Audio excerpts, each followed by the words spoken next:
La société, depuis 2 ans, s'est transformée de façon très profonde à la suite de son introduction en bourse et s'est repositionnée sur le thème de la sécurité embarquée dans la plateforme mobile, sécurité embarquée dans l'ensemble des objets connectés, donc dans l'Internet des objets dont on parle beaucoup aujourd'hui.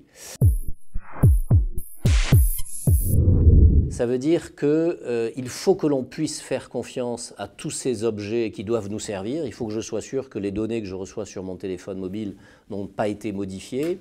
Il faut que je sois sûr que l'information qu'ils m'ont envoyée par... ça peut être mon réfrigérateur qui est connecté à l'Internet, ça peut être mon thermostat, un système de contrôle d'accès. Donc tous ces dispositifs intelligents connectés à l'Internet et qui doivent me rendre des services, il faut que je puisse leur faire confiance.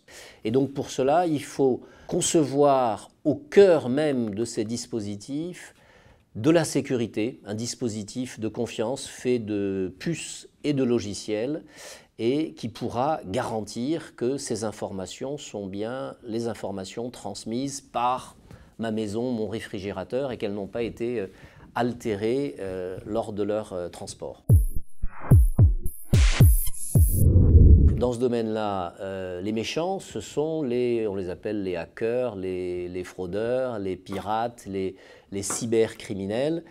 Ils sont de tout poil, de tout genre. Ça peut être aussi bien des autorités d'État, comme on l'a vu récemment, ou ça peut être tout simplement un bidouilleur dans son garage qui, pour la beauté du geste, veut montrer qu'il peut arriver à frauder un système.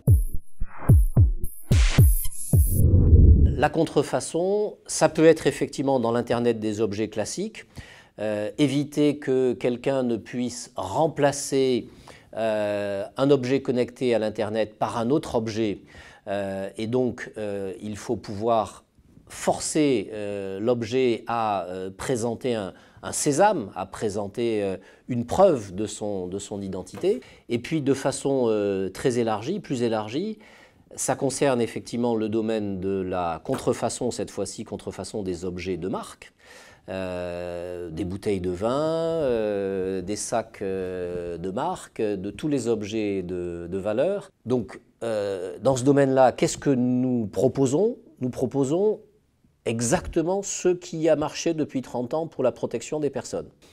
On attache à ces objets une puce de sécurité qui communique avec le monde extérieur par radiofréquence, comme une carte sans contact, comme le pass Navigo que l'on utilise dans le métro. Et ce faisant, on s'assure que chaque objet a une identité et que cette identité est sécurisée.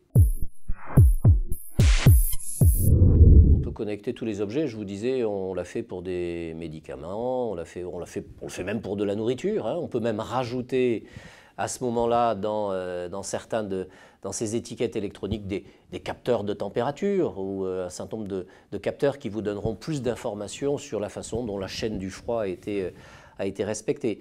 C'est effectivement ça, l'Internet des objets va jusque-là.